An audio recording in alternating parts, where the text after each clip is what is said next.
Welcome out to the Epically Geeky Show, episode number 142. I'm your host for the evening, Eugene Stevens. Tonight I'm joined by our Canadian friends, Ray and Chris. Hello. What's up? And Joseph. How are y'all doing? Doing good. Excellent. So tonight's opening question is, if you had to live in a sitcom, not a you can be specific if you want, but if you had to live in an era sitcom, what era sitcom would you live in? So we're looking at like 60s, 70s, 80s, 2000s, whatever. Would anyone like to go first? Sure, I'll go. All right.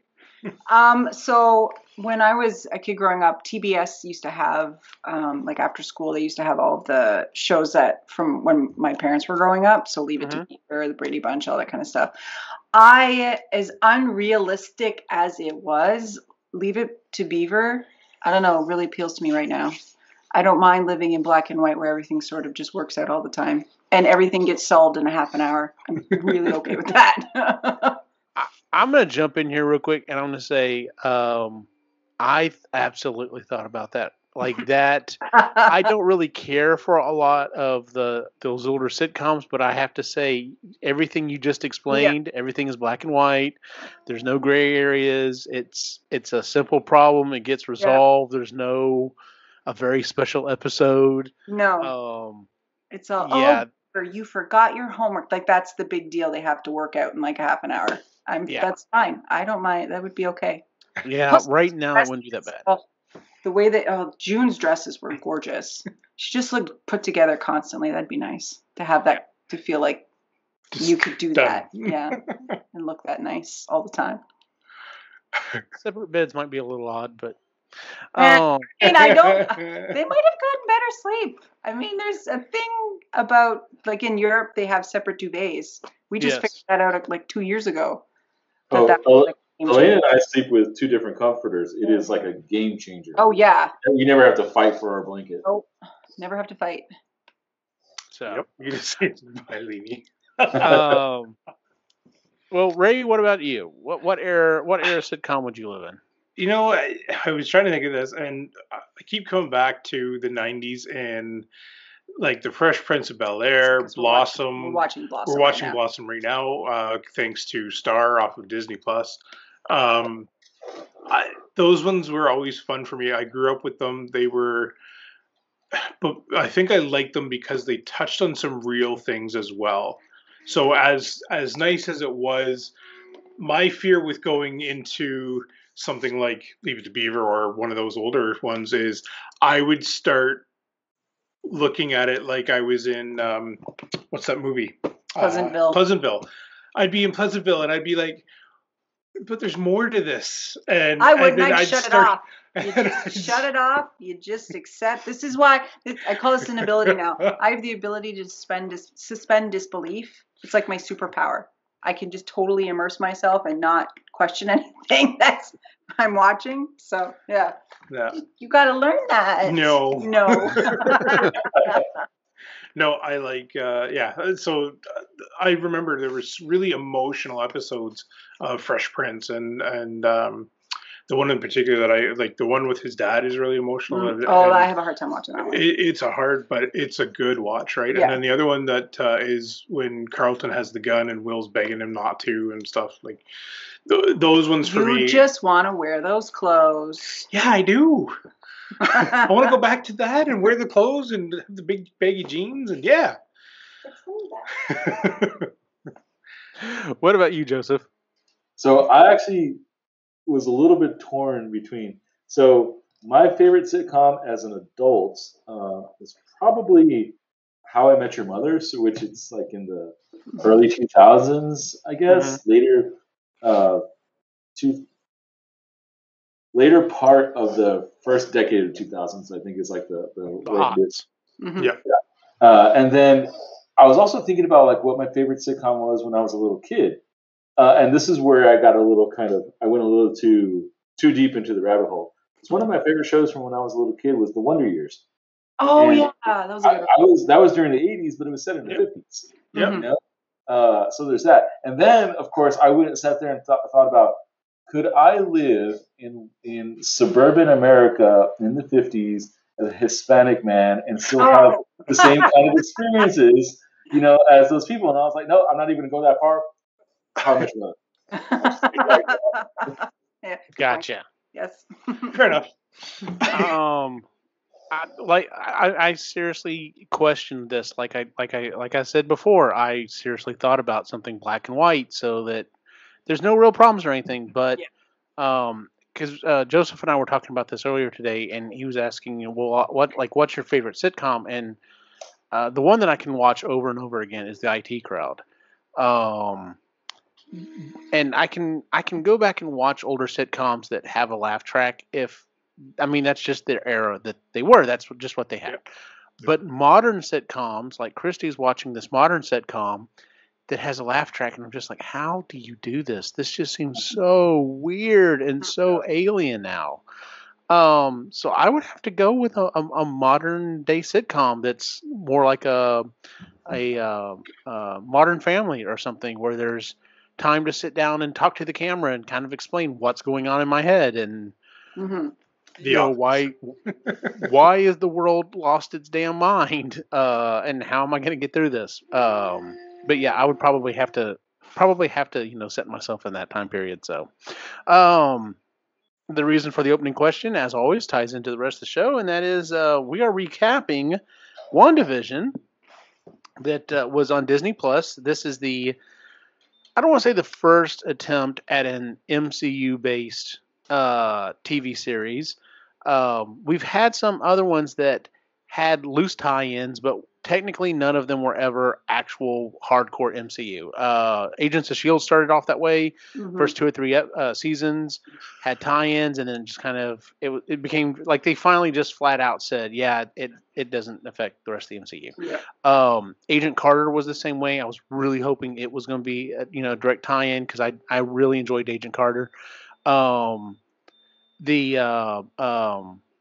shows that they did on Netflix to include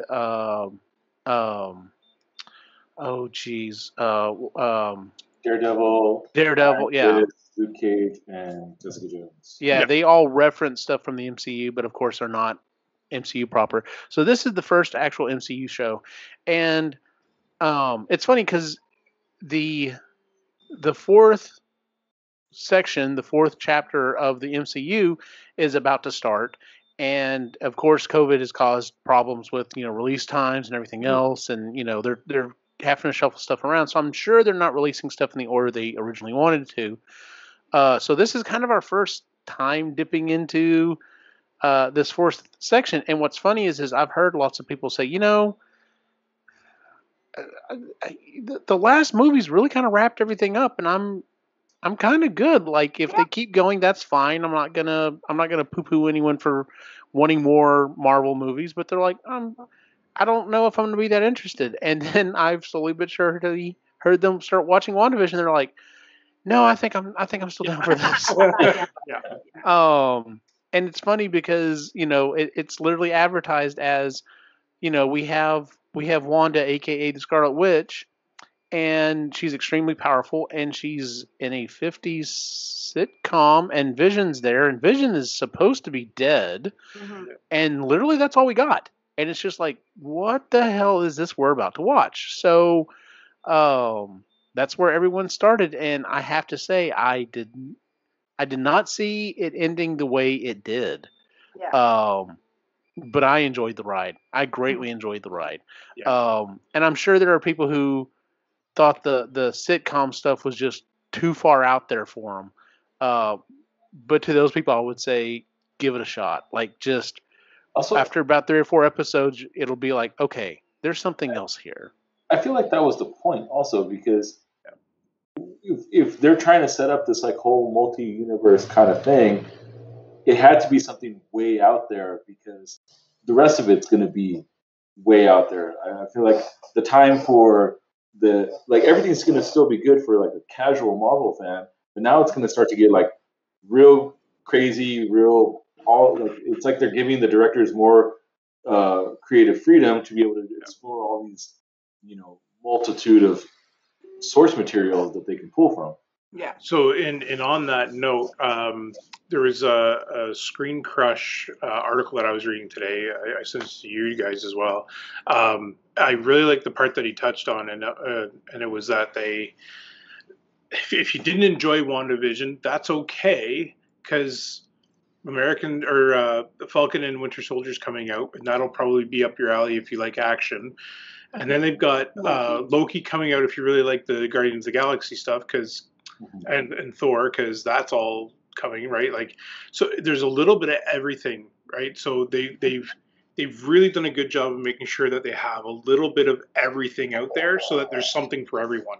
And I appreciate that, right? Like they took a big step with WandaVision in the way of a chance, and I'm glad they did it, because it did change the way that we like watching the stories. So, well, I did specifically like in the article you sent how it basically kind of outlined it as, if you didn't like WandaVision, it's probably because it's not what you were expecting. And like I replied back, I didn't mean to sound like a jerk if I did in the chat, but I was like, yeah, but that could be applied to anything. Like freaking everyone right now. Well, I didn't care for. Well, why not? Because it didn't do this and this and this. And I'm like, well, that's what you wanted. Like, yeah, sorry, dude.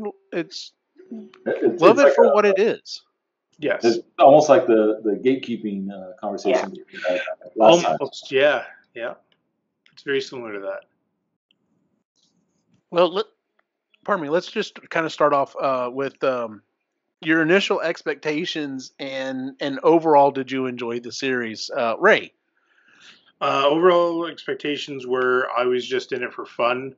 I kind of had a sneaking suspicion of the overall storyline of, because I kind of knew what it was based off of, the storylines that it was based off of. But did I enjoy it? Oh yeah, I was in the whole time. So, what about you, Chris? I had no expectations because I knew I was going to hear about it, whether I liked it or not. I might as well watch it. She was not in it in the first episode. No, I was. No. Well, no, it's not that I wasn't. I just was surprised at how short it was. I think the immediate sort of jarring cutoff, I was like, well, I was just starting to get into it. But then I actually started liking that. But I had no expectations. I didn't know what to expect or where they were going to go. I don't know any of the backstory of Scarlet Witch. I don't know any of it. So it was just sort of, I was a blank slate and kind of went with the story.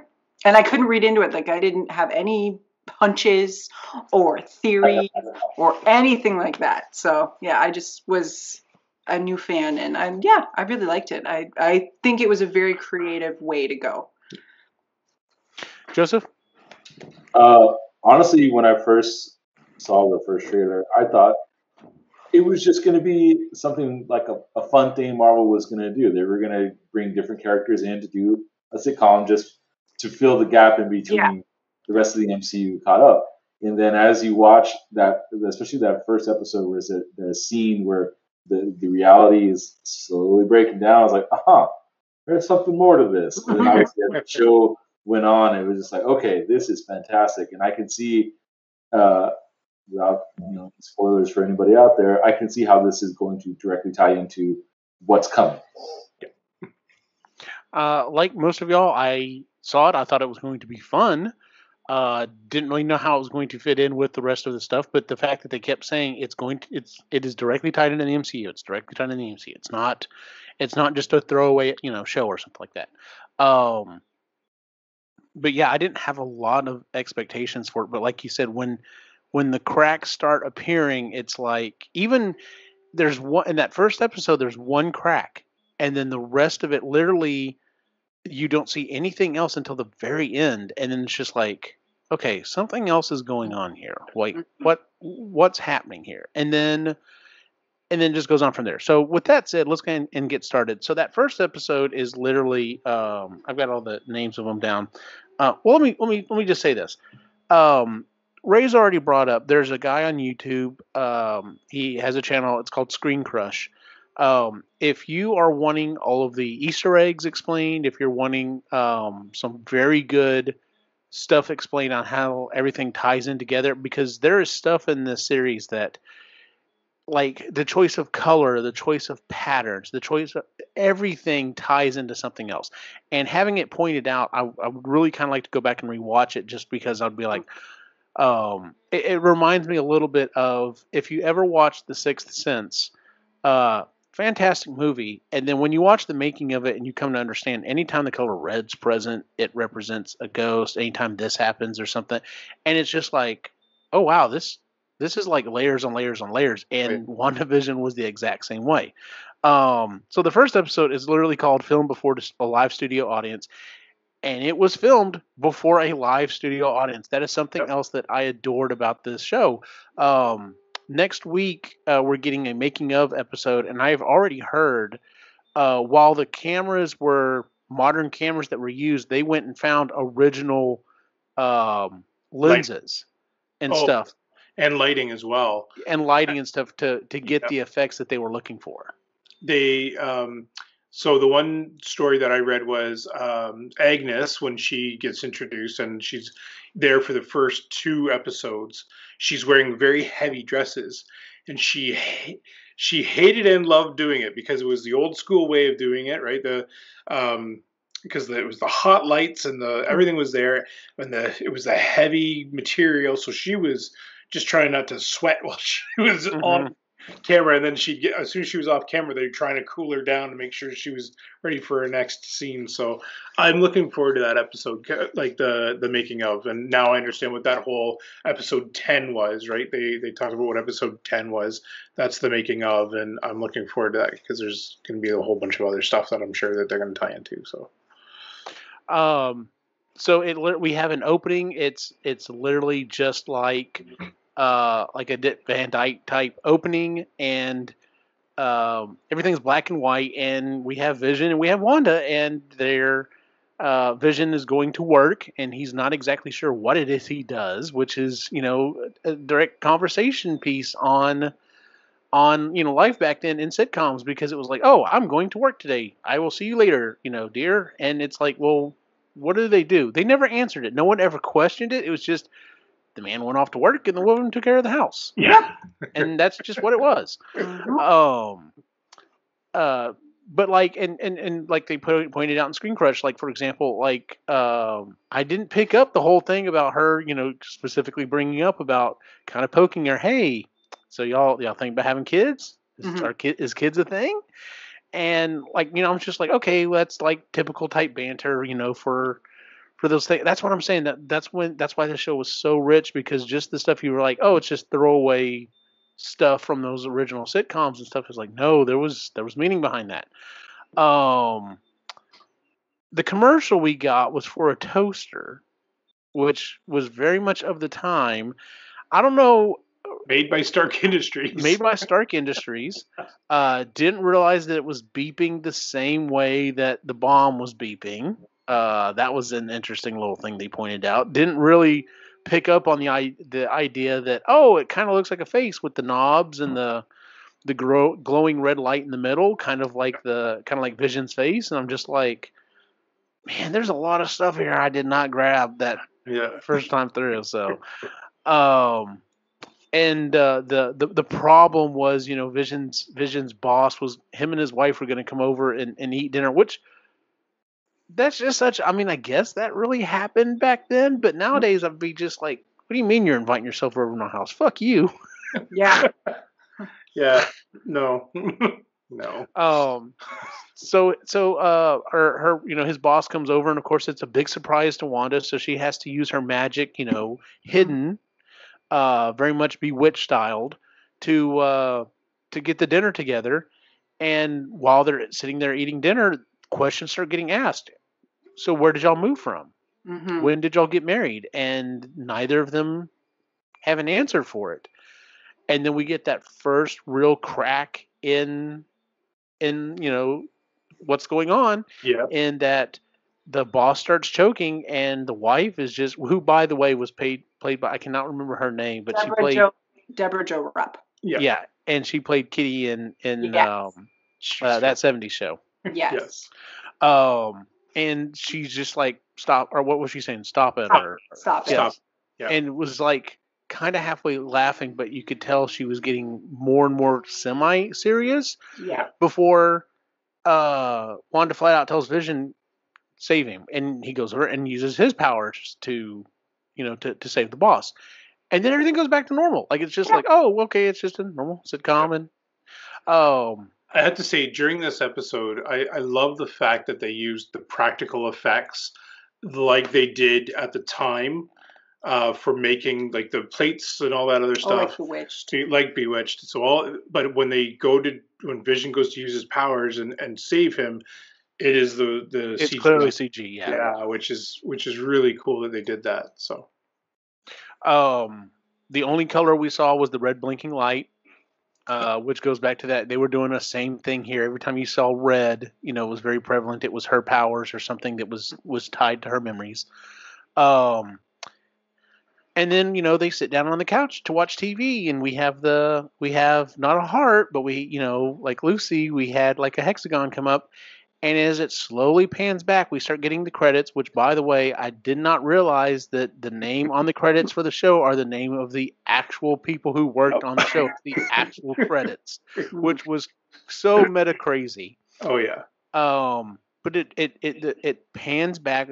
Also, something to point out was the entire episode was shot in 4:3, like it would have been, back then. And as it pans out, we start getting a 16:9 ratio. And someone is watching a television with the show on. And so at that point, it's like, okay, so we're watching someone watch the show or something. And then that's it. And then it's like, all right, cool. Episode 2 rolls around next week. Oh, I'm sorry. No, actually, they released the first 2 episodes back to back that first week. The second one was Don't Touch That Dial. And you could already tell that the house had advanced. Like everything had moved up a decade. So the house did look, I say, a little more modern. It was moving from like 50s to 60s. But it pointed out the fact that there were outside shots where it was actually filmed outside in a real world place, like they would have done, during the Andy Griffith Show and so on and so forth. So I also really, really liked that. What was going on in that one? I've forgotten. So that's based in like the 60s. So she gets introduced to Dottie on that one, doesn't she? Yeah, that's the Dottie one. Okay, that's the where they do the magic show at the end, right? Yes. Yeah. That's right. For the children. For the children. Vision goes to meet with the neighborhood watch, and he gets all messed up from the gum that they give him, which is fantastic. That was funny. Yes. How to make Vision drunk? Give him gum. I'm sure Paul Bettany just ate that up the entire time. Oh yeah.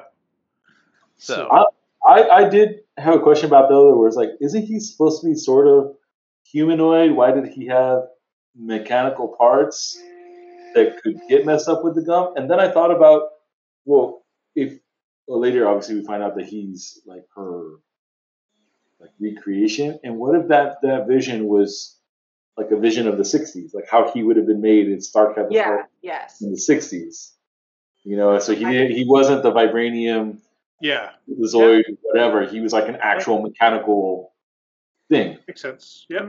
That's how I took it. Yeah, because she was rewriting reality constantly, so Yep. Yeah, that would make sense. So they go to do a magic show, and before that we have yet another break in it.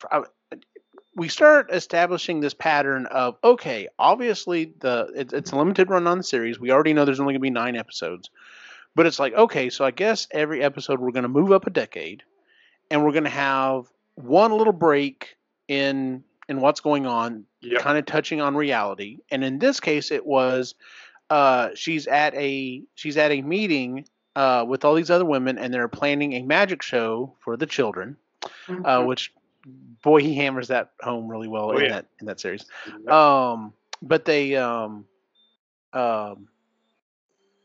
there's a radio starts talking, and it starts talking to Wanda, and at that point, the other lady breaks a glass, and you actually see red blood on her hand, and it kind of like she kind of quote unquote snaps out of it, and she's just like, "Who are you? Why are you here?" And then like she goes back to being normal, as it were. And the commercial was this for the watch? I think this was the watch, and the watch was done by Hydra. Yes. So now we have Stark Industries, we have Hydra showing up, and it's like, okay, so she's pulling in stuff from her past. So and we also get introduced to the Spectrum or Photon. Oh yeah. Did they call her? Geraldine. That's right. Geraldine. Yes, that was in participation from our daughter. So at the pool, she also gets introduced to her, and it was such an interesting episode because you got to see a little more of. So in the first episode, there's only one little bit that kind of goes wrong. In this one, there's more, right? It's Dottie kind of acting weird. It's the radio. Is that when the bee-man shows up at the end of that episode? Because you're right. That was at the end of the episode. Yep. So there's definitely more of that going on. So. Yeah. And don't they start changing into color at the end of? They start changing into color at the very end of this one. Yeah. Right. And so we start the next episode. This is when we started going week by week. And literally it was called Now in Color. And it was set in the 70s. So everyone's dress was, 70s attire, which it was colorful. It was very colorful. The decoration, the set design, the costumes, everything. Like, honestly, this show deserves at least a heavy nomination, if not an award for set design and everything else. I understand doing an entire series set in, England back in, medieval times or something like that, and planning that stuff out. But they literally did an entire setup for a generation of TV shows for one episode. Yeah. Yep. And then almost scrapped the whole thing for the next one. Yep. So, which was fantastic. Yeah. I did also like the products through each phase changed, but they were still the same name, but they changed the way that it was. I like that too. That was pretty good. Yeah, they did a fantastic job with that. Oh, so in this episode, Wanda is now pregnant. Yeah. She's trying to hide it because it's only been a day. Right. And she's like 8 months pregnant. And the fact that they just put that out there and that they realize that, oh, this is weird. Like, you are really pregnant and it's only been a few hours. And wow, you're even more pregnant. And it's even been a few more hours than that. But everyone else is just like, oh, that's fantastic. Like, it's, And first of all, if that happened in real life, we'd have more children. Being pregnant for a day sounds awesome. Just instead of like the better part of a year, I could do a day. Yeah. At least a week. Then you can enjoy it. No, a day sounds better. All right. Day sounds better. We also get the hints that she's starting to lose control of her powers a little bit too, where the butterflies pop up. And then the stork comes out of nowhere, right? And she can't control it. So these little things where she's starting to lose control a little bit. Well, and then when she's in labor and everything. And then that goes just haywire, right? So, I like those little tweaks. We also get a little hint about Agnes as well, where she's maybe not who we think she is. Yeah, because that's she's at the fence with the neighbor, and I don't remember his name. And he's trying to tell her something, and she keeps telling him, no, don't. Yeah. Don't say it. His name is Herb. Logan, off camera here, is remembering all the characters. It must be awesome to have a memory like that. I'm just like, yeah, that dude. So at the end of this episode, she ends up having the babies with her friend's help.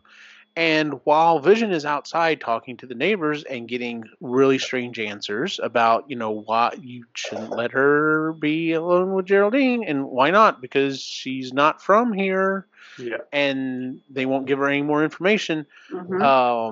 We have our first major break, and she starts singing a lullaby that she knew as a child, and Geraldine brings up, you had a twin brother, and he died from Ultron, and and she's like, how did you know that name? And at that point she uses her magic, full score, and knocks Geraldine, which, by the way, once again, so much respect for the Screen Crush guy, knocks her through 4 walls.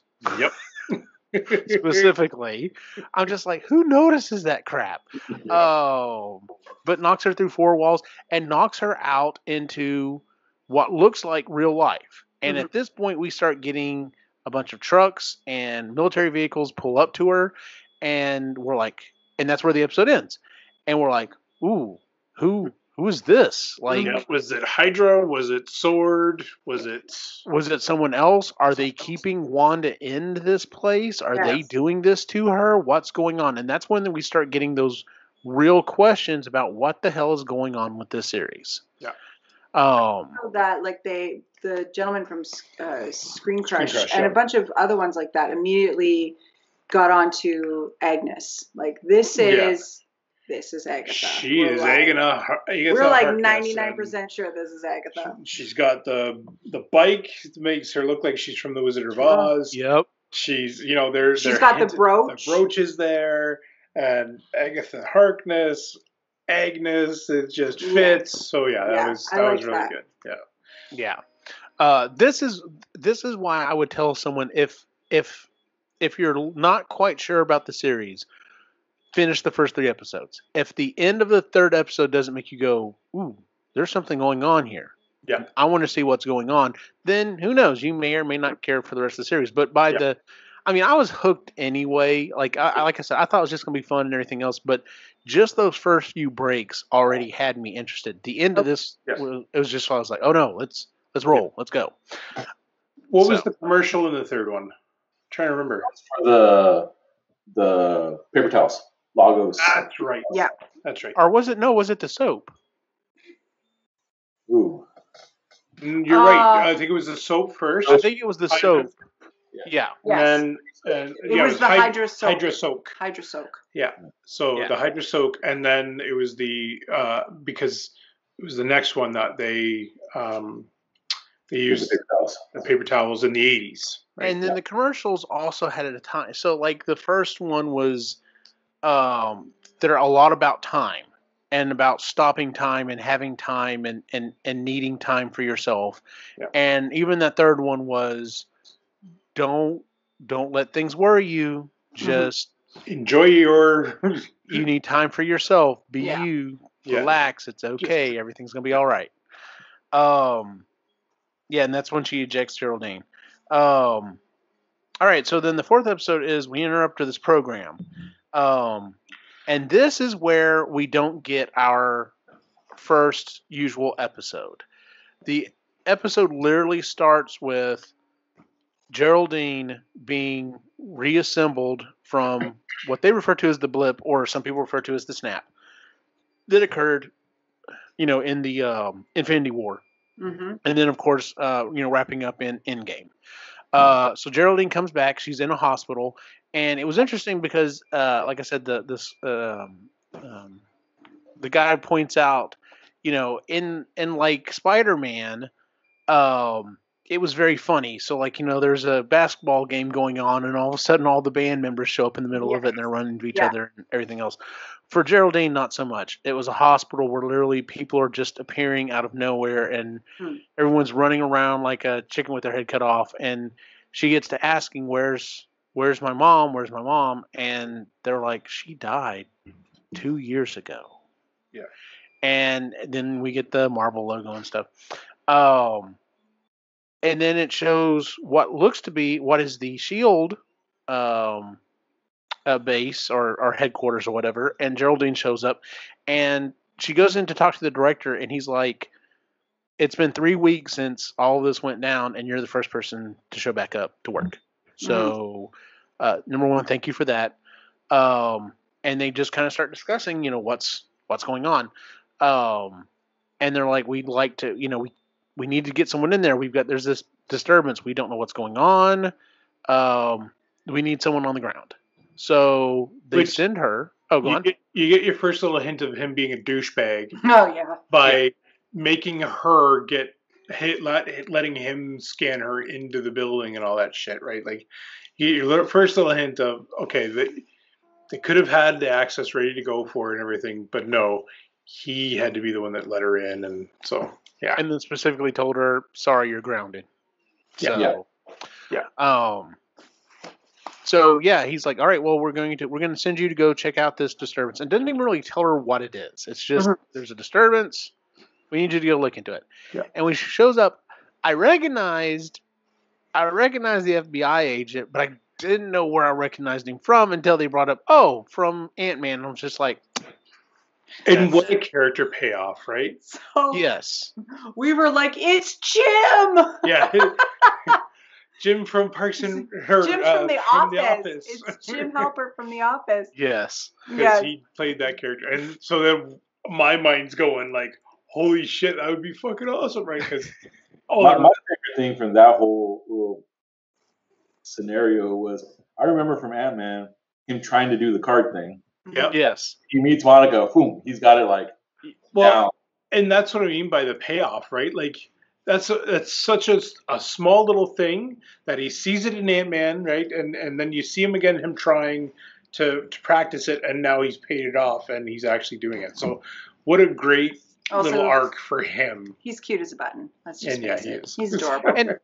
And how great is it, instead of just choosing random FBI agent that, we'll give him some personality and make him likable or whatever, that they specifically went back and contacted him. Yeah. "Hey, listen, I know you were just in like a bit part in 2 Ant-Man movies. We want you to have a fairly decent role in this series. Like, we want to bring you back." I wonder. Sorry, I know. No, go ahead. I wonder if they kind of figured that out with the whole Coulson thing, because Coulson just had little bits, and the only reason why he was on the show was because there was such a fan uproar for when he died. Because that was crap. That they were like, "Oh, we need to bring him back." So I'm wondering if that's why they're like, "Okay, if people love these little, like the regular people, we'll keep that going." And I wonder if that's kind of where they started learning that from. Which for me now, not that I'm ever going to get a bit part in an MCU movie, but if I did get a bit part, I would always have that hope in the back of my head. They may pull me back in for something like that. That's got to be fantastic for any actor to know that. Yeah. Your one little, your 5 lines in this movie may cause you to get a bunch more stuff later on, even if it's small stuff, but still.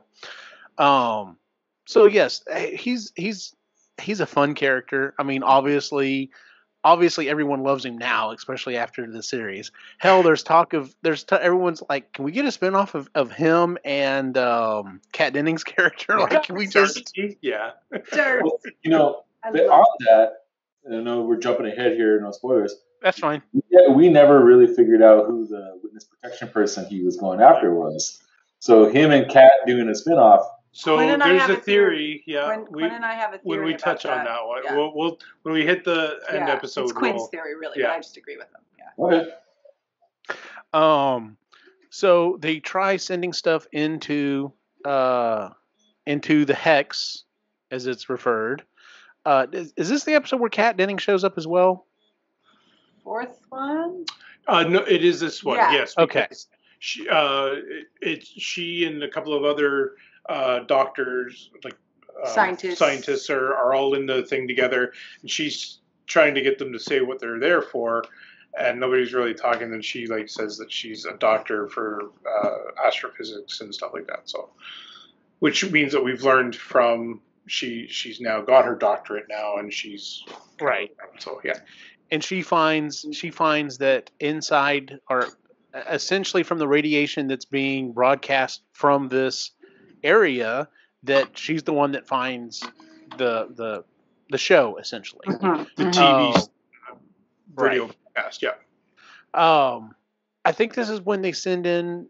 Isn't this when they tried sending in the beekeeper or the guy who turns into the beekeeper? Yes. And we see, oh, so if they can make it through the barrier, everything changes. Yeah, because his tether changed to a skipping rope. Yeah. They sent him underground and like through stuff. Small moment of clarity, because I could be mistaken, but I think I remember her saying there were small amounts of the cosmic microwave background in the broadcast, right? Yes. That could lend to the theory of her being a Nexus being. Yeah. Because she's giving off that kind of. Mm-hmm. Well, it was her creating that own pocket universe that it had its own radiation, right? And that's why there's so much of it. There's a lot more of it there than there was supposed to be. So yeah. Episode 5 on a very special episode. This is the 80s episode, so now we go back to our. We talked about the commercial. Go ahead. Yeah, the 80s episode. I was really looking. I'll be honest. I was a little disappointed with this episode just because 80s sitcoms are some of my favorites. Those were the ones that I grew up with. And it was a very serious episode. Like there were laughs, of course, but there was some very serious stuff. So first off, the twins are a lot older. Like we went from them being born 2 episodes ago, essentially. But now they're small, they're little. Mm-hmm. And some of the big things that happen, of course. I think this is is this the episode where Agnes says, "Do you want me to go back and do that again?" Yeah, because at the beginning they're still babies, right? Mm-hmm. At the beginning of the 80s, they're still babies. She shows up. She can't get Wanda can't get them to stop crying, no matter what she tries. And then Agnes walks in and starts spraying a perfume on them of lavender, but we don't know. It could be a growing potion or whatever it is. So anyway, lavender's purple. So yeah. So anyway, she's doing that, and then that's when the whole they turn around and the boys are young, and Agatha they're 5. They're 5, and then Agatha is like, "Yep, kids, you can't control them." So, and then it goes into one of my most favorite beginnings of the shows, the theme with the paintbrush and the babies. Yes, it was fantastic. And the cake that has 1, 2, 3, 4, 5. Because yeah, that was great. The intros that they did were fantastic as well. Yeah. Just everything about, like I said, everything about this show was so well thought out and so well planned. Yeah, very much so.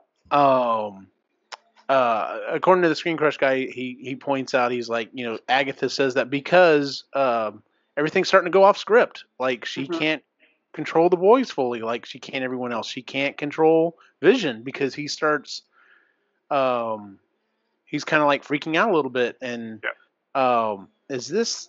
No, this isn't. Halloween is the next one. I'm trying to think. What was he doing in this one? He started doing something and started questioning stuff. Computer episode. So this is So he goes to work. The kids come to Wanda and are like, "Well, it's Saturday," and she's like, "Oh no, it's time for him to go to work. It's Monday." And they're like, "Well, we woke up and it was Saturday." So like you can tell that the kids know that something's off. And then he gets to work, and it's the 80s, so they've got the computers, and they're like awesome. And then they intercept this email about the Maximov thing and about the hex. And then Vision touches the dude, and Vision releases him. That's right. I remember the gentleman's name, yeah. But yeah, so and then he's like, "It's all her. You got to save us from her." And then he puts her back. We're in pain. So that was pretty cool. And then you can really see that Vision is really starting to question what's going on. Yeah. Which you had hints of before, but Wanda was able to rewrite. And that's the other thing, is you'd get these skips. And if you blinked, you missed it. like, because I remember rewatching one of the episodes with Quinn, and Quinn's like, I don't remember her like reversing that before. It's like, oh yeah, and I rewound it for him to actually watch it again, and he's like, oh, I thought I like just like missed something. I'm like, no, this was intentional. So yeah, she was editing stuff out. Yeah. This is the episode where we get to the end and literally he starts to fly or levitate. She starts to levitate. Like they're starting to, they're having an argument. And this is one of those other things that they point out along with the progression of the shows. You know, the 80s is when we started seeing real life problems start kind of really seeping into. We started seeing it a little bit in the 70s, but in the 80s, we really started seeing real life problems and real life situations seep into sitcoms. Yeah. So, you know, mom and dad weren't always happy. Mommy and dad, like, had arguments and, you know, stuff was happening. Yeah. And then the doorbell rings and she goes to answer the door. And wait a minute, is this the decision of all time? Was this the episode also when she looks at Vision and then looks back and saw dead Vision, or was that the next episode? That was the previous one. Okay, that was the previous episode. Oh, yeah, that was the 70s one. That's right, that was the 70s. Yeah, so it was after she pushed Spectrum or Photon, Geraldine. Oh, that's right, yeah. After she pushed her out, and that, so it was she turned around and saw him. So. Okay, I couldn't remember if that was this one. So anyway, she opens the door, and we see her brother, Pietro. Mm-hmm. But it's not Pietro. It's yeah, it's the one from the MCU or from the X-Men movies, and I don't know about y'all, but it took like my brain just like broke. Like I could feel the gears grinding to a halt, going, wait, this is Quick's. What? Why is this wrong? And then I thought, oh damn. Logan caught on and she was freaking out and it was awesome. Quinn didn't catch on right away. Mm-hmm. I didn't at all. No. And then you did figure it out. And then once, holy shit. It was a great casting. He played the character really well as well. Yeah, I like his Quicksilver. Yeah. And we'll get into our hopeful theory there. So the next episode, I believe, is a very special Halloween spooktacular. So Pietro appears, the kids grown up. Episode number 6, an all new Halloween spooktacular. There's so much stuff about this episode to like. Sorry. So the one question that Vision was having with her was, where are all the other kids? Why are that's right. Kids here? And in the next episode, here's all the kids. So in this episode, it's Halloween, and she comes downstairs dressed as a Sokovian fortune teller. Yes. Which is what her mother was in the comics, but she's wearing basically an 80s version of her original costume. Vision is dressed up as... What did they say he was? Vision. But Vision looked like Vision from the original comic book series. The horrible Vision that he was at the beginning and had the little floppy thing that. Yes. Oh god, it was so good. The kids are dressed up. Everyone, Quicksilver's dressed up, and I mean he's playing the goofy uncle. And so in this episode later on, we have a heart-to-heart. Vision has decided he's going to go off and protect the neighborhood because of things that are going on. And it's not sitting well with her. Like, she's not happy about it. Yeah. But her and Pietro take the kids out, and they get by themselves at some point, and we find out the kids have powers, particularly the little fast one. So Speed. Yeah. But we start having a heart-to-heart between her and Pietro, and he's just like, I don't know how you did this. How did you? How did you do this? Hey, this is awesome. Yeah, how did you do this? And what are you thinking about this? And in the meantime, we have Vision. He's decided he's going to try to go to the edge of where everything is, and he stumbles upon Agnes, and she's like, Well, it's as he the further he gets away from Wanda, and the further he gets, the closer he gets to reality. First of all, they changed the color of the lighting, which was amazing. That it got closer to what MCU is, and then the other thing is there's people are stuck in these loops, and you could tell that they were conscious because the one woman was crying, but all she could do was go to hang this thing and then go back and go to hang and go back. And so you felt horrible for all these people that are stuck and frozen, and you have no idea why. And so, Vision catches Agnes in that type of a mode as well in her car, and then has a little conversation with her. Yeah. So. And doesn't she say, "Aren't you dead? Aren't you supposed to be dead?" Yeah. First asks, Avengers are here to help us? And he's like, "What are the Avengers?" And then she's like, am I dead? Am I dead? Because you are. Yeah. Yeah. So we start getting lots of breaks. Yeah. This is also the episode. Is this the episode also where they send in the drone? Yes. Okay. Sparky. So no, sorry, that would have been the last. Yes, because they used 80s technology to They go used in 80s with the technology. drone. Okay. The drone. Yeah. That was the 80s one, and Sparky died. That was the other thing. So we had Sparky and Sparky. Oh, that's right. Sparky, Agnes found Sparky eating the plant, and he couldn't save him. That's when the boys said, you can reverse him, like you can reverse his death. You can bring him back from death, and back, and then Agnes was like, "You can do what? You can do that?" And then the reason I just remember it is important is because we see Wanda drag the drone out and sling it at them, and basically is telling them, "Stay out of here, leave this place, and do not come back, or you will not survive." And she's not she's pissed. And when she walks out, she's in her normal costume. Her costume from Endgame, yeah. Endgame, yeah. So she ends up what is it that she has a second where she looks at Pietro and he's dead. Mm-hmm. So she has another break that way. Bullet holes, yeah. Yeah.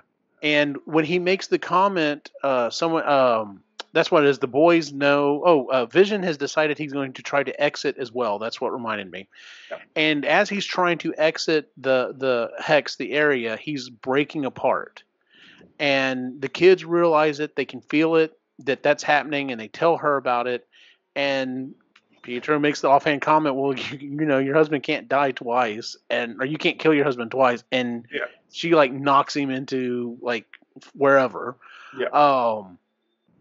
And Vision ends up getting pulled back, and it's obvious that he cannot leave. He can't leave. No, he doesn't get pulled back. She expands. Oh, that's right. She expands the hex. That's right. That's when you can see she has control over the hex. Right. And Sword goes running, and they get all caught up into it, and she creates a circus out of them. Yeah. Yes, which I thought was interesting. Mm-hmm. Yeah.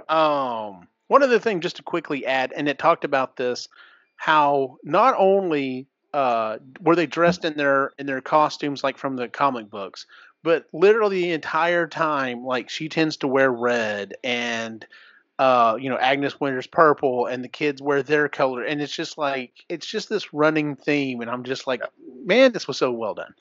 And then we get to breaking the fourth wall. This is I'm trying to remember which one was this.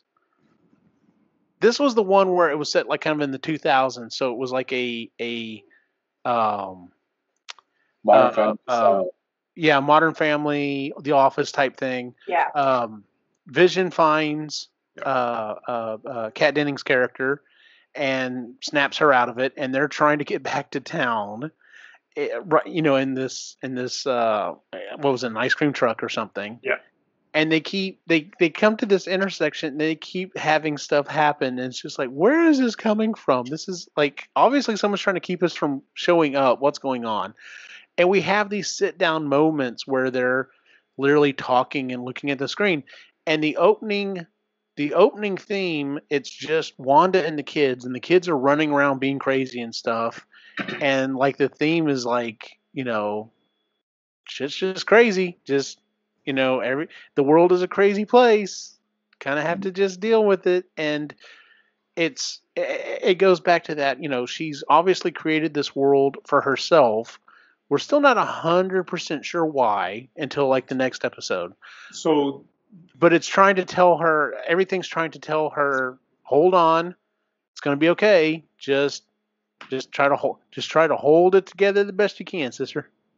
Was this the opening that had all the different types of Wandas? It was one like all written in different ways.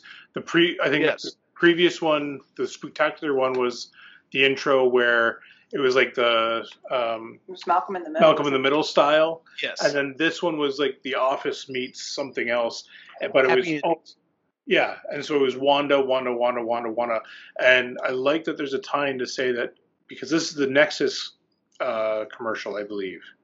I think so, yeah. So it's interesting that they threw all these different types of Wandas because it's all these different versions of her would still be a Nexus being style. So I thought that was kind of neat. And then, yeah, for that intro. So we have a point where she's talking to the camera in this traditional style. Once again, I don't know who came up with the idea of setting all this through the decades of sitcoms, but my God, they play so well with what's going on in her head and going on with the situation. The person behind the camera asked the question. What was the question they asked? Something or another about. Don't you think you deserve it? Yeah. She's like, you're not supposed to talk. Yeah. Yeah, and it baffled her, and we come to find out why here in just a minute. And so at the end of this episode, that's what it was. So the kids are with Agnes, and Wanda's trying to figure out some shit that's going on, and when she comes back, Agnes isn't there, and she goes next door, and she finds this cellar basically, and it's creepy, and there's like mist and smoke, and so she goes down into it, and Agnes comes out holding what was it, Mr. Floppy is the bunny's name or something? No, Mr. Shit. Senior Scratchy. Senior Scratchy. Senior Scratchy, that's what it is. Man, we need her to like do research for the show. Yeah. So, and shows us that yes, she's a witch, and then we get, I don't want to say probably the best thing out of the entire series, but it's got to rank in one of the best things that's happened in this entire series. We get this whole theme song of it was Agnes the whole time, and I love the fact that it wasn't necessarily like rubbing people's nose in it, but it was just like, yeah, you got us. Let's move on. Like, don't pat yourself on the back too hard there, dude. Like, come on. We knew it. You knew it. It's just a thing. Just and it is so, because the major theme I keep seeing, there's two major things I keep seeing that came out of it. One is, someone saying something and meaning something else, and it's the picture of her doing the very over-exaggerated wink. Like I think our friend Lewis posted one earlier today that was like, oh yeah, I won't drink alcohol with this medication. Wink. And then the other one is finding out, because she just flat out says, oh yes, and I killed the dog too. And it's memes going along with that. What, oh yeah, I also caused global warming. I also did this, or also did that. Yeah. And so we have an after credit or mid credit thing pop up, and Quicksilver. So Photon or Spectrum. We're not sure yet. Yeah, we're not sure yet. Manages to get back in to the Hex, even though she's being warned by Darcy. That's her name. By Darcy, don't go back in. Like you've come in and out already once or twice now, and you're your cellular structure has been rewritten both times. Like, this is pretty dangerous. And as she goes through, we see when she first walks through, she's able to see things that people can't normally see, different spectrums of light and energy and everything else. So anyway, she gets caught by Quicksilver, and then we have, I think we're at our final episode now, episode 9, or is that no? Previously on. Yeah, previously on. Yeah. So previously on, I've heard some people say they thought it was their least favorite episode. I actually think I enjoyed it. It was one of the best. Yeah, I really. Yeah. So we have Agnes basically in control, and she tells her, listen, those things you're looking at, those are called runes. As long as whoever puts them up has complete control, and starts, as odd as it is, kind of being like a counselor for Wanda, and she starts taking her back to the history. She's trying to figure out. She's basically tells her, you showed up and did like the most badass magic thing ever, and now you act like you don't have any idea how you did it, and that can't be. So I need to figure out how you did this. Yeah. And starts taking her back through her history. So the first thing we see is her as a little girl with her brother, and Dad brings home these videotapes of American sitcoms that is comforting to her, and we literally see when her parents die by a Stark bomb that doesn't go off, and we come to find out that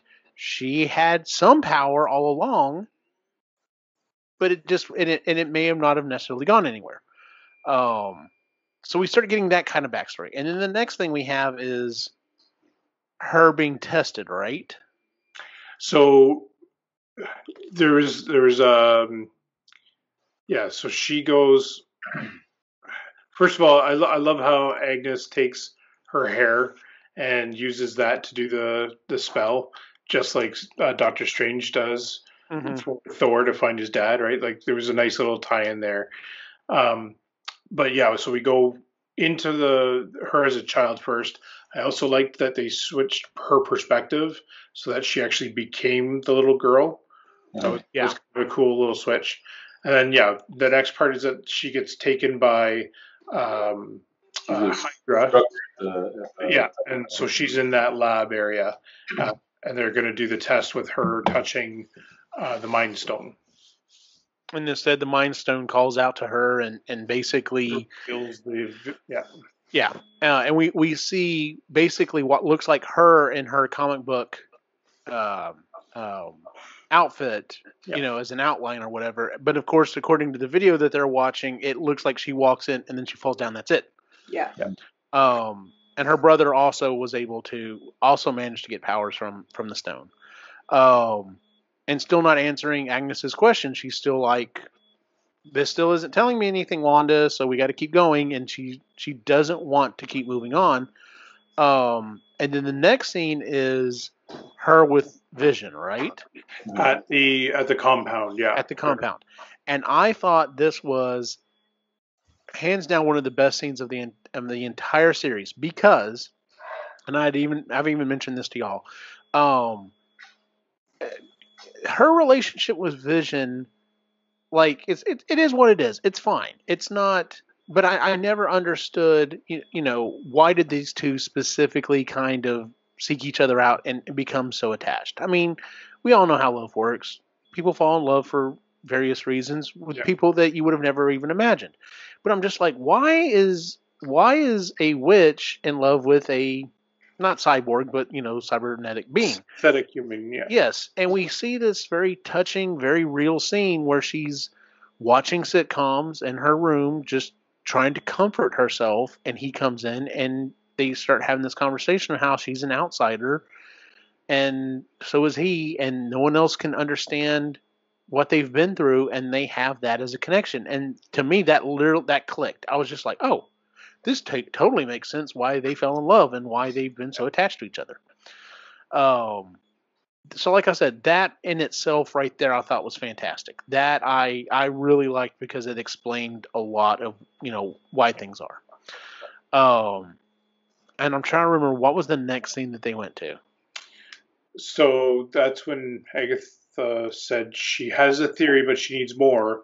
And then they go to her going into Sword. Sword. Now, in a previous episode, we were seeing video from this encounter where it appeared like as she took vision, is what it appeared to be. That's right. So she goes into the Sword headquarters and is basically saying, I want to see Vision. I want him. Give him to me. And they're like, we can't just give it to you. Like he's $1 billion worth of technology. Mm-hmm. And so she goes to see him and he's literally torn apart. And these were direct pulls from the comic books. What a heartbreaking scene that is when she gets down there and she's trying and she can't even feel him. And yeah, that was, first of all, I was saying to Chris when we were watching this episode, I was like, yeah, I'd lose my mind too. Like if I'm looking down and they're like, yeah, I'd lose my fucking mind too. Now, here's my question. And I think this question was raised on the thing. Are we 100%? Because she leaves the facility. She doesn't have a blowout. She leaves the facility, gets in her car, and there is a deed for a lot. Mm-hmm. Yeah. And she drives to the place, and it's Westview. Which, by the way, I would have not in a million years would I have ever picked out the name Westview because it is her view of the West. And I'm just like, Mike, really, seriously, you guys are on just such a different level. Yeah. So she goes to this little town of Westview, and there's a lot, and there's not even a house there. It's just like the foundation. The foundations there. The footings. It's not even And she pulls out, and it's a deed, and it's got a heart on it circled, and it says, for us to run away or for us to be together. And if you take it at face value, it looks like Vision had purchased this lot for them to get married and basically go hide away at. Yeah. I know there's still kind of been some debate as to whether or not he's the one that did that. Like, did someone else? I'm going to go at face value on that one. I am too. Any thoughts on that one, Joseph? Have you heard anything else that? I mean, I wouldn't even begin to figure out who would have done it for her. Right. Hawkeye, maybe, because he was her first real friend, Ultron. But even then, I'm gonna say after the blip, it finally got delivered to her, right? Like that's the. So I don't know. Probably, yeah. So she goes to this location and literally has a breakdown, and that's when she creates everything. She creates the world that she's living in. And so it's at this point we go back, and it's in present time. Where does Agnes? What happens? Because at the end of the episode, we have Agnes floating in the air in the street with the boys captured. So, Wanda comes kind of to, here's the boys, runs out. That's right. Okay. And when she gets to the street, that's where we see Agatha with the kids, and she's pulling on them. So, and then we get the final reveal of her name. Yes. Now was that the beginning of the last episode or the first or this episode where we see her at the witch trial? No, it was the end of that episode. It was the end of that episode. So okay. Yeah, and that's actually so the very beginning of previously on, it opens with the purple and we see the witch trial. So, which I still love. It's a witch trial of a witch by other witches. By other witches, yeah. I love that. That was great. Really cool. And we see her in that scene. We see her. She's being blasted by other witches, and she's able to basically absorb and pull all of their power in. Yeah. So at the end of this episode, she specifically says, and some people were like, "Well, that was kind of corny," but two other things I want to point out about this episode.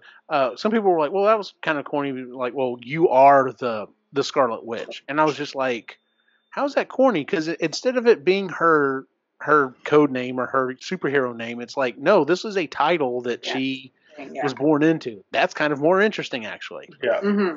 Yeah. There's a whole prophecy about it. Yes, like you are the world ender. So, so now instead of just this idea of, she maybe, in the comics she lost her mind and in some versions destroyed the world or remade the world in a different vision. Now it's like, okay, well, now you've got a prophecy to fight against because, everyone's like, oh no, when she shows up, like shit's gonna get bad. The end credit scene here as well is when we find out that Paul Bettany was friggin' pulling our leg the whole time. Oh yes, I forgot about this. Yeah. And apparently he when he was interviewed the next morning, he was like, "Oh God, everyone's gonna be so pissed that I said that." They're gonna be so disappointed that it's just me. Yes, because he kept hinting that he was going to get to work with someone that he's always wanted to work with, and blah blah blah. Because at the end of the episode, we see a white version of Vision that Sword has basically cobbled back together. The drone that she pulled out, they were able to use the energy from it to basically reboot this physical version of Vision. The other thing I wanted to point out about the episode that some people have also said is kind of corny, and I don't remember the quote exactly, but when they're sitting on the bed talking to each other, he says to her something or another about misery is just love. It's just the remnants of love. It's love enduring. Love endearing. And it's like, some people were like, well, that was kind of corny. I'm like, no, that is a fantastic line. That is a beautiful line that is so fucking true. So, step off, bitches. Yeah. Just let Vision be. Yeah. Like, that's awesome. Be poetic. Yes. And because, of course, I think people who may have had a problem with that are also the same people who are like, I don't like this peanut butter in my chocolate. I want superheroes to be action movies and not sitcoms and all this other stuff. Sorry, dude, that's not what superhero movies are anymore. Like, so, and then we get our last episode. One of the quick thing I just want to mention, I don't remember when we started this, but we originally started watching this show separately and then discussing it, and someone had the idea that, I think Ray had the idea that you can Disney Plus has a built-in thing that you can do watch parties, and we were like, well, do y'all want to watch it together? And I take that back. I want to say that was my idea. The reason why I say it was my idea is because it has killed Ray so much to have to wait until Friday evening to watch the show instead of watching it mid-morning. And then Joseph started joining us, and I know it's been killing him too, because I know both of y'all watch a lot of YouTube, and man, it doesn't take but about 5 minutes for everything to start, hints and teasers and everything else. So I'm usually off on Fridays, and I had to for the last few weeks avoid going on YouTube, avoid going on Instagram, avoid going on Facebook, avoid you name it. I was like, okay, I can check out Sportsnet, and I can check out a couple little things, but I gotta stay the hell off of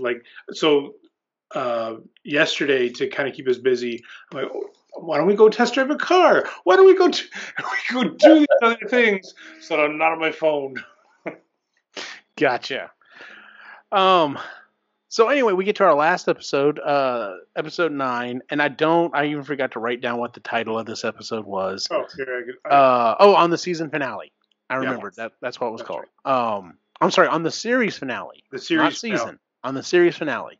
Now, there was some question whether or not we would see a second season of this. I didn't think there was ever going to be a second season. I didn't ever think there was going to be one either. I thought they pretty much came forward and said, no, this is like doing a movie just drawn out long. Yes. So, yeah. That's all. And honestly, the way it ends, it wouldn't make sense to do a second. No.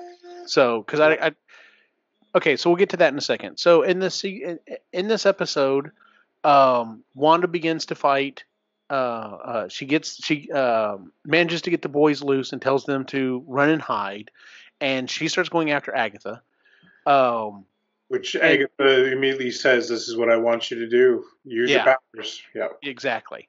And then we have the white version of Vision show up. Like he's able to enter the hex. Mm-hmm.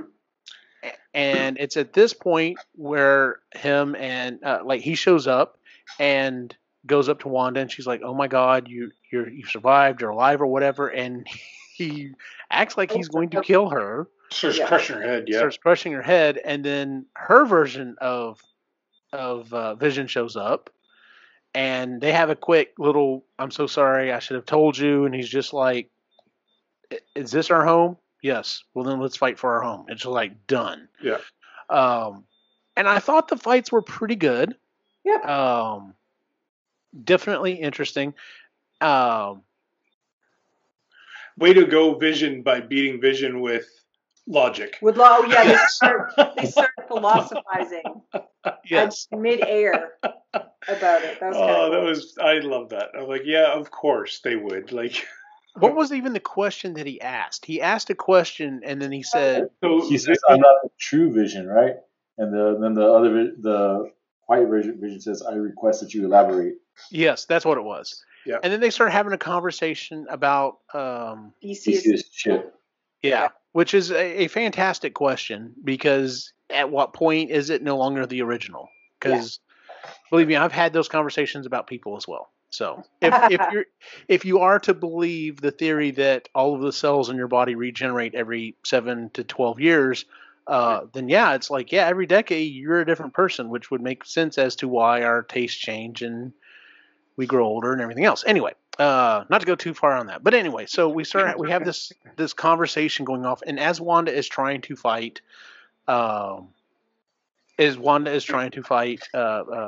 Agnes, everything she's throwing at her is basically like she's absorbing it. Yeah. And at a point, Agnes basically starts breaking down the hex. And she's in the middle of the town square. I was like, "Oh, this is going to be interesting," so we could see the whole town and everything. But it was a great way to do it, because she starts to break down the hex, and as she does, everyone starts falling out of Wanda's control and starts coming to her and are just like, "Where are my children? I haven't seen my children forever." And you can tell it's breaking down Wanda. They're telling her, she's like, "Well, when you should be restful," and they're like, "No, when we sleep, we have your nightmares, and I'm tired and I'm scared." And literally they're like, "Just kill me. Please just kill me. I just want to die at this point." Yeah. And so Wanda realizes what she's been putting these people through. Yeah.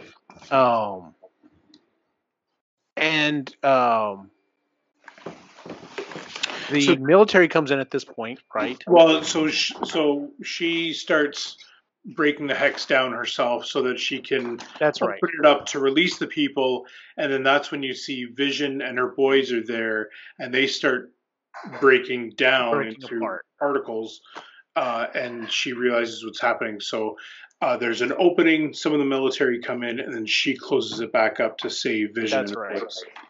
Yeah. So she's stuck between a rock and a hard place. It's either continue to torture all of the people in this small town so that you can have your husband and these boys live, or let these people go and literally lose the people that you love. Yeah. But so saying as well, like, if you just give me your powers, I'll keep this for you. Right. And you can just live this happy life. But you have to give me your powers. Yeah. Yeah. And so we literally get, and what's funny is, of course, I kept trying to look at the movie theater standee or whatever.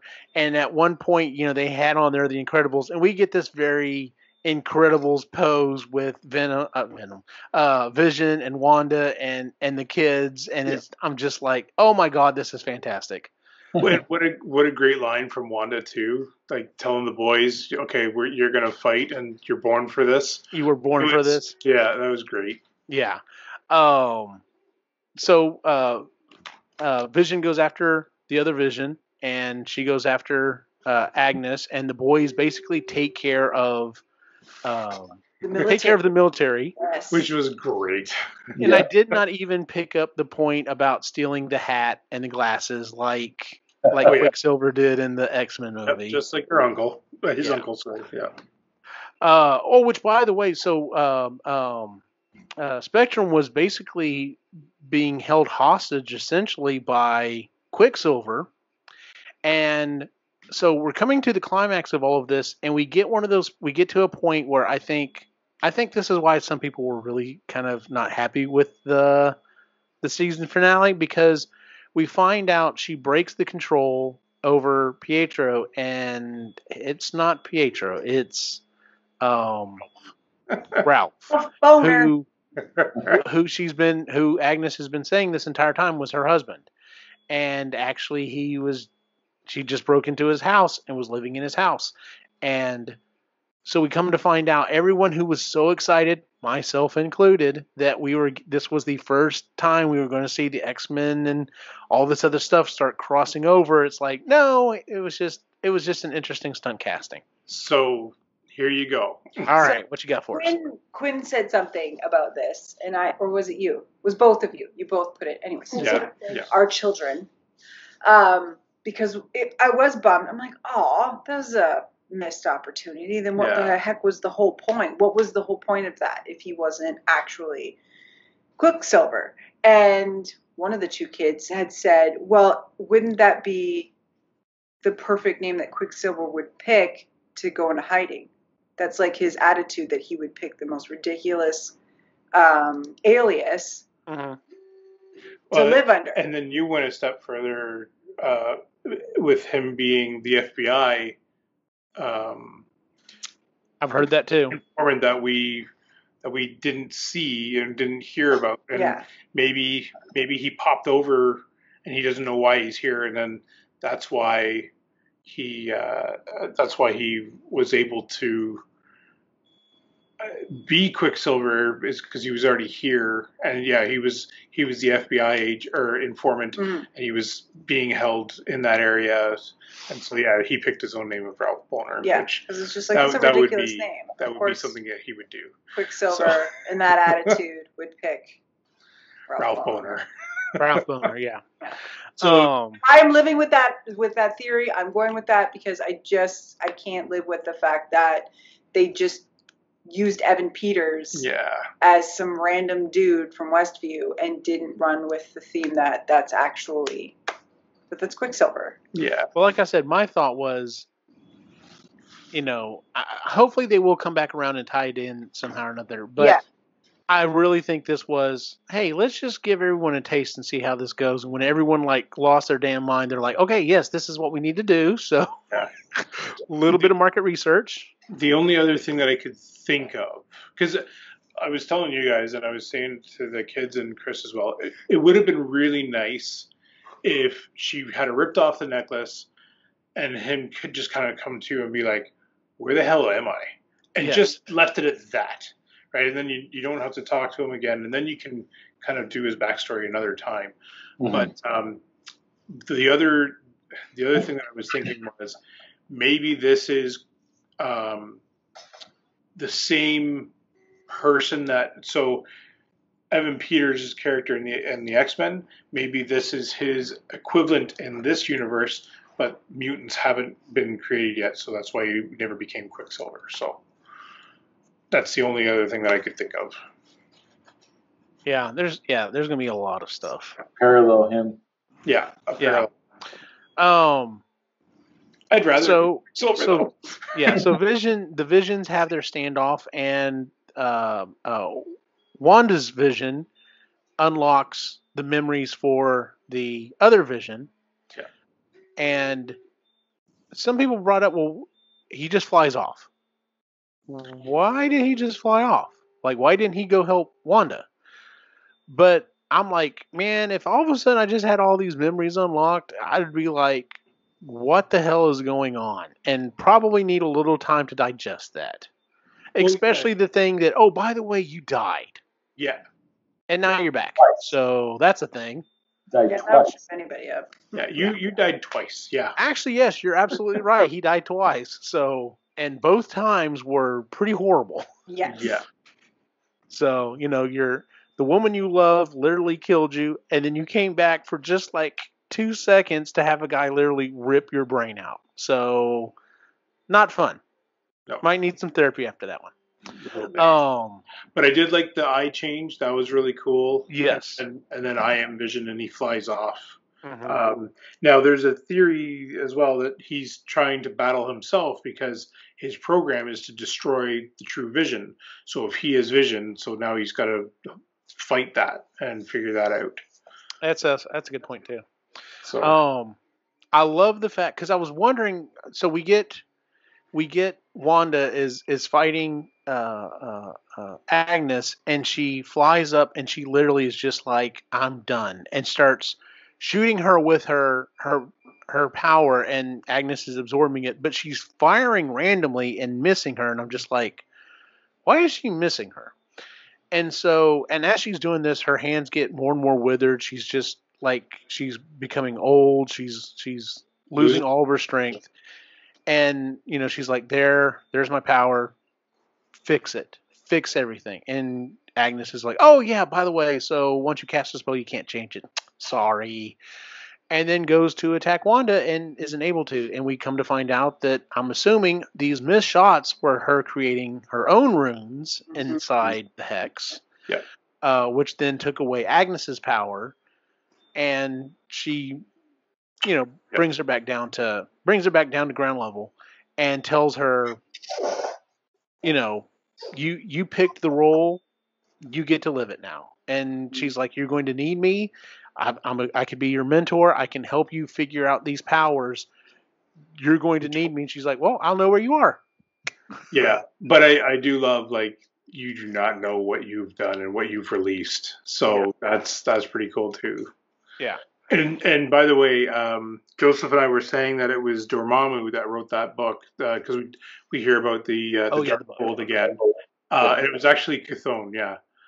Or Cthulhu. Cthulhu was the one that wrote that book, and so it sounds like that's going to be the big bad, because he is the creator of the Hex magic and stuff, so that's okay with me. You think in Is it Multiverse of Madness? Cthulhu, yeah. Okay. I'm thinking of the Juggernaut's powers, but it's Sidorak.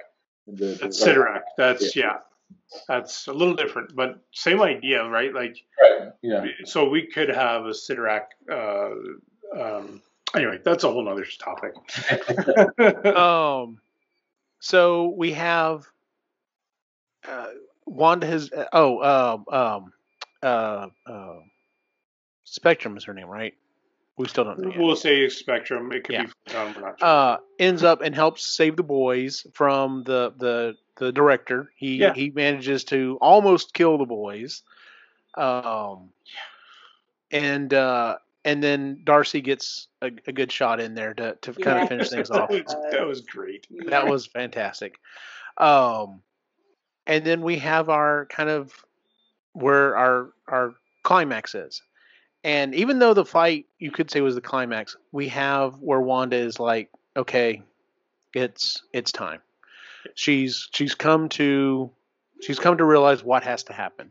And so the hex starts to, her and her family go home, and the hex starts to collapse in on itself. And I'm gonna be honest, that was heartbreaking. Oh, Logan cried. That was heartbreaking. Them putting the boys to bed, saying good night to them, thanking them for choosing her, which I thought that was really interesting. Mm-hmm. And then going downstairs and watching the hex slowly come to them, and Vision's goodbye is he goes over his different iterations, right? Like, he was the voice for basically Tony Stark.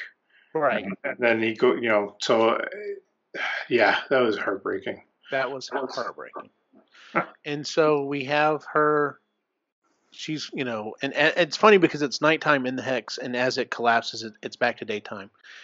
And when it ends, she's back standing in this, in the shell of this, where this house was. Yeah. And she kind of puts on her hood, and she goes back to the downtown and sees Spectrum, and everyone else sees her and knows her, and you can tell they are not happy with her. Yeah. And she's just like, I've got to go somewhere and figure this out. Yeah. So the other interesting thing, as Vision is as he's about to go away for the third time in front of her, she tells him that you're a piece of the Mind Stone that lives in me. So it's interesting that we have,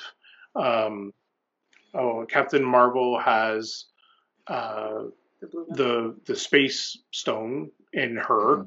Mm-hmm. Got the Mind Stone in Wanda. So I'm wondering if that's how they're going to start bringing back the stones potentially. Is that feasibly? Yeah. Right. So it'd be interesting. Doctor Strange would have a piece of the Time Stone in him. Potentially, yeah. If he has the ability to warp time in the next movie. Right. So maybe that's what they're going to start figuring out. So Peter Quill has a piece of the Power Stone. Yep. That could be something that I like that, because that's something they could have been setting up for a very long time. Yeah. Jane from Thor still has the ether, or a piece of the ether. Yep. And they do like to plan these things out. And the fact she's supposed to be the next Thor would make sense. She's Love and Thunder, right? She's in Love and Thunder. All that we'd be missing is someone with a piece of the Soul Stone. Gamora. No, Gamora didn't touch it. It'd be Natasha. It would be Natasha. Oh, that's right. Or Hawkeye. Or Hawkeye. Clint. Yeah, it would probably be Clint. He's the one that had it. Because he had it, yeah. So, yeah. Maybe I stumbled onto something here. You did stumble onto something. And so she flies off, and we get it's literally her going to the end of the edge of the city, and then she just leaves, and then we get credits. There were two scenes. What was the first one? I don't remember what the first one was. The reveal of the Skrull. The Skrull, yeah. Oh, that's right. Yes. So she takes Spectrum into the movie theater and reveals that she's a Skrull, and is like, I know you said you've been grounded, but they're needing you upstairs. And she's like, well, who's needing me? It's like, well, he worked with your mom, so, and it's got to be, yeah. And then we get a final after credits scene, and it's a very long pan in. Like, I was very impressed with that. I was like, did they do this with a drone? Because this looked fantastic. And it's very much end of Hulk, because we have Wanda on, in this little cabin at the edge of a lake, and she's sitting outside drinking coffee, and she stands up and turns around and walks inside and steps aside, and we keep going deeper into the little cabin, and we see her astral projecting herself reading the book. The Darkhold, yeah. Yeah. And we hear, right before it cuts off, we hear her kids calling to her. And she realizes it, and then that's it. We get cut off. Yeah. So before you say anything, I just want to say, when we were watching it last night, and we saw the mountains and the forest and this lone cabin, a part of me was like, is this going to be Wolverine sitting in the backwood, like Canada? Amazing. Like carving something, because that's the vibe that I got. Like, old man Logan sitting out on the lake, noticing something weird is happening, That would have been amazing. All it would have had to have been is look it up and him smelling. And that's just a sniff. Yeah. So the thing, and going back to our original conversation about how some people may not have liked it because it wasn't what they were expecting. Like, this was just a very well done story about how, she was dealing with grief. And a lot of people were like, well, I know this was already well in the plans well before COVID hit. But my God, what a perfect time to get this. Yeah. So, yeah. It was a damn good show. How much of the what she gleans from the Darkhold is going to come from what came out of Agents of S.H.I.E.L.D., because the Darkhold gave them the ability to like create life in Agents of Shield. And then, of course, you have to have Ghost Rider destroy it. So I wonder if that means Ghost Rider is going to make an appearance at some point in time. Surely they're not going to bring Nick Cage in for that. No, but there was rumor that Keanu Reeves would play Johnny Blaze. In Agents of Shield, they didn't do Johnny Blaze. They did the next Ghost Rider, Robbie Reyes. Okay. He drove he didn't drive a motorcycle. He drove it was a muscle car. I forget which one it was. But okay. That's what they did in Agents of Shield. Yeah. They'd have to do the classic one. They'd have to do the classic because that's what everyone knows Ghost Rider as. So, but isn't the Ghost Rider right now like one of Galactus's heralds, like the Cosmic Ghost Rider or something like that? I can't remember. I don't remember. See, that's going to be interesting. If Galactus is going to be the next big bad, like we were talking about, is who are they going to bring in to be his heralds? So, So any final thoughts anyone want to wrap up with? I just wanted to say that, like I said, I was expecting this to be light and fun, and I knew it was going to be tied into the universe, but I had no idea. No idea it was going to be, hey, we're going to explain her backstory. We're going to explain where she is and how she fits in, and start hinting at how important she's going to be going forward. And I've said it before, my God, this thing was planned so well. Just the color choices, the way that the sitcom eras flowed so well into what was happening in the story. Like this was obviously not just someone's random idea. This was very, very well fleshed out. Yeah. The only thing that I wanted to add to was kudos to the actors for hitting each era so well, because I agree. Every one of them nailed their roles, but kept their characters alive within that world. And kudos to them, because that's not easy. Yeah, they definitely, like I said, COVID being what it is and making things kind of a weird time to how, for things coming out kind of limits things.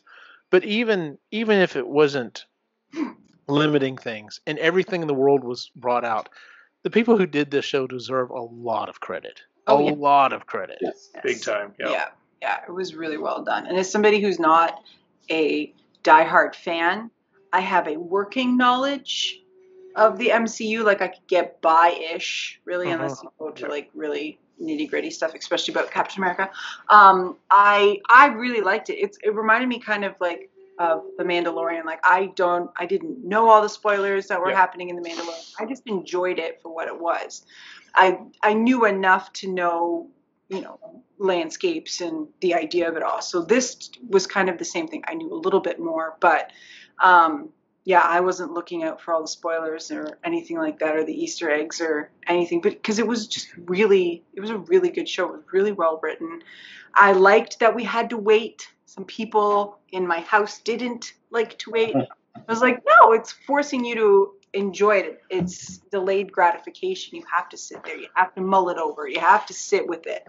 And I think we had to have that, considering it was done as sitcoms, because that just ties in. You had to sit there and we had to wait every Wednesday or Thursday or Friday or whenever it was your sitcom came on. You had to wait till the next week to get the next episode. And then I liked how we did it together, how we watched it, but there was a set time. Yes. You couldn't, because one of Logan's friends she watched it Friday morning before school. Yeah. And thankfully she never gave Logan any spoilers. No, all she said was that she liked the episode. Yes, that was all Logan got. But still, it was nice at 9:30, watching WandaVision.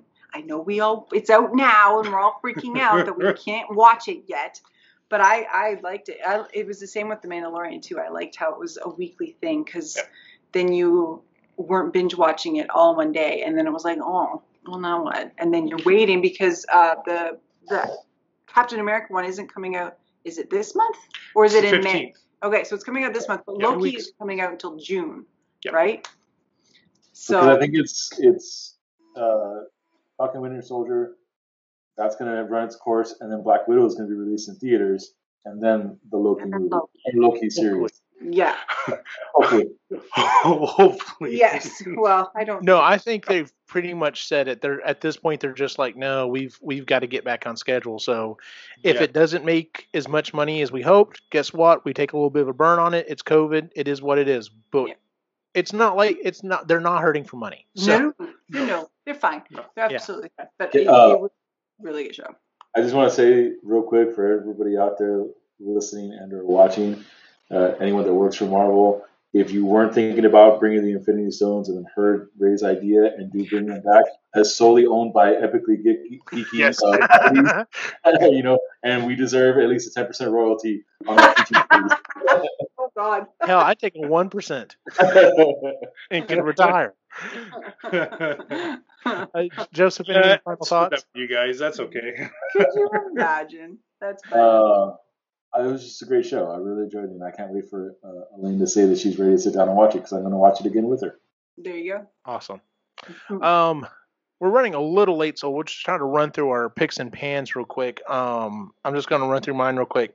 I had 2 picks. Number one, I've been putting it off until the end of the month because then my partner at work was like, oh, by the way, that drops off of HBO Max here pretty quick. I watched Dr. Sleep. I have both read and seen The Shining. I prefer the book over the movie. I'm not a huge Stanley Kubrick fan, but I do understand how iconic that movie is. I was really interested to see this one done because they specifically said we're going to take parts from both the book and the movie and tie them in, and they did a very good job of that. So, like at the end of The Shining, in the movie, the hotel is still standing, but in the end of the book, the hotel burns down. So in this movie adaptation, the hotel is still standing, and I don't know if it was. I mean, I'd have to really go back and nitpick. I don't know if it was as good as it looked in Ready Player One, and that's because Ready Player One literally just took the film and inserted everyone in there. But they do a damn good job when they go back to the hotel of making it look and feel like it did in the original Kubrick movie. So if you get a chance to watch Dr. Sleep, give it a shot. I thought it was a good movie. The other thing is just Discovery Plus. It's only like $7. Like I think it's like $5, and then if you want the ad-free tier, it's like $7. Christy specifically wanted it to start watching the new season of Fixer Upper, and there's a bunch of other stuff that goes along with it, and we've started going back and watching like Property Brothers, and because we enjoy those home improvement shows together. And then she found some stuff on TLC, which is absolute garbage, but so their own. But for $7, it's really hard to beat. And actually, it finally got my mom to finally give up cable. Between it and one other small service that came out, she's like, yeah, I don't need cable anymore, and is saving quite a bit of money on it. So it's funny, our friend Cy had just posted something about that earlier, and I'm just like, the problem I think a lot of people have, yes, there are a ton of these different things out there, but I'm like, and he pointed out something that I do understand. If you're like, well, I want to watch this show that's on this one, and this show that's on this one, and this show that's on this one, and I don't want any spoilers, you kind of have to have them all. And I'm like, yeah, that's kind of the situation. But if you either A, think you can avoid the spoilers, or B, don't mind, like, I don't have the CBS one, which is now being called Paramount Plus. At some point, I'm finally going to sit down and like set aside a month where I'm actually going to get caught up on stuff, and I will probably go ahead and pay for it for a month and finally watch all this Star Trek stuff that Sean's been going on about. And then I'll be like, all right, cool. Cancel that one. Move on to the next one if I need to. So, because now I'm to the point now it's like just overload. It's like, well, I've got stuff on Netflix I need to watch, or stuff on HBO I need to watch, or stuff on this one. And just trying to kind of keep it all straight. But yeah, it's like I said, if you've got $5 or $7 extra, and there's stuff on the Discovery Channel you used to like to watch, it's definitely worth it. I still haven't sat down. One of the ones that I still need to sit down and watch was the Savage Builds, Adam Savage's show he did like last year, where one of the things that he did was he built a working Iron Man suit that flies. That's cool. Yeah. So I'm like, I need to sit down and watch that. So those are my picks. Ray. I'm going to start with the pan. One of my favorite pizza joints in town closed. Yeah. Rest in peace, there, Frankie's. But it was replaced by another pizza joint. And tried that one today. Oh, not good. I'd rather have a Delicio. Like it was, it wasn't good. Oh, that sucks. So I think it'll be the last time that I go there. Anyway, the pick though is we have been test driving EVs, and I'm really happy with test driving them and crunching numbers and getting into research because that's what I love doing. So hopefully at some point we'll make an announcement of whether we actually get one or not. But it's been like a multi-year saga with EVs and whether we get them or not. Yeah. So, but now we finally have like a good reason because your commute is 2 hours a day. My commute is So the cost of gas and up maintenance here is way more than yours down there. Yeah. So the conversion, I've almost done it. I think it's like $5, just over $5 a gallon is what it would work. Yeah, that's like double what it is here. Yeah. So yeah, it's it's expensive for me to go to work, and then if I go from 4 days a week to 5 days a week, then the only increases. So that's what's making us consider an EV. So, yeah, nice. Do they have chargers there at your work? Yeah. Oh, well, even better. Yeah, not that I would need it. The ones that we're considering, I'd have enough range to get there and back without having to charge the car. So that's even better. So. If you don't have to pay for it at the plant, though, you might as well use it. There's pros and cons, yeah. What about you, Chris? So I didn't mind the pizza tonight. I hated it. I don't think it sat well with them. So my pick was Disney Plus did this. Yeah, thank you because that was my other pick. Okay. Yes. So Disney Plus, I don't know if it did an install or reboot or what happened, but now we have the Star feature. Yeah, it was a new piece that's released. It's basically Hulu for Canada. There you go. Yep. We don't have Hulu. Anyways, on it is Blossom, and we've been binge watching it, and that show has held up. Some of it, like there's pieces of it that are aged because it started in 1990, but on the whole, it's really good. Even the kids have gotten into a little bit more Logan than Quinn. But yeah, it's really good, and so we've been binge watching that. And then last week, I really like to thrift shop, and I had like a trifecta all in a row of like really great stuff. I found the office chair that I've been looking for, which is an old style task chair. So it's wooden, it's heavy as hell, it squeaks. I almost fell out of it the other day when I was doing a podcast with Jen because I didn't realize it went back. So I bought that. It was 99 cents, right? It was $35 because it's solid wood, but it's in great condition. Yeah. And then I found a vintage full-length mirror on a stand that tilts back and forth like that. That was $45. And I found a box. Somebody put on Facebook Marketplace a box of romance novels because the Lord of the Rings there's only so I can't read it. I need something else. But it was 36 books for $60. So that's like nice $1 something a piece for books. So I am set for the year at least with romance novels. So it was awesome. Good deal. I love when stuff like that happens. What about you, Joseph? I guess my only pen right now is Word. That's my biggest. My pick. I recently purchased the cookbook based on the Elder Scrolls video games, and I'm gonna try my hand at making mead based on some recipes that are in those books. Cool. Very cool. That's my pick. Good deal. Awesome. Well, that is our show for the month, ladies and gentlemen. If you would please give us a 5-star rating on iTunes, Google Music, wherever it is you watch or listen to the show. You can find us at epicallygeeky.com, where you can also find all the other shows we do, to include the Marginally Geeky Show, the Creatively Geeky Show, and Sustainably Geeky.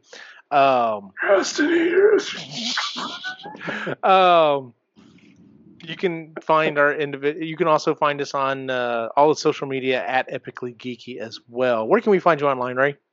The Reluctant Yeti on Instagram, typically. I try and stay off Twitter because it's a cesspool. Yep. What about you, Chris? You can find me here on Marginally Geeky, on Creatively Geeky, and Sustainably Geeky. We just did an interview with Sarah Wilson. So that's coming out soon. And then we're doing another bonus episode at the end of the month. And then on Instagram at Rose and Hummingbird. Joseph? I am the only Joseph Morales on the planet, so just put that in the Google bar and you'll find me. Does that make you a Nexus being? Maybe. Nice. And as always, you can find my individual wacky adventure online at Optimus Gene on Facebook, Instagram, and Twitter. For everyone on the site, have a good night.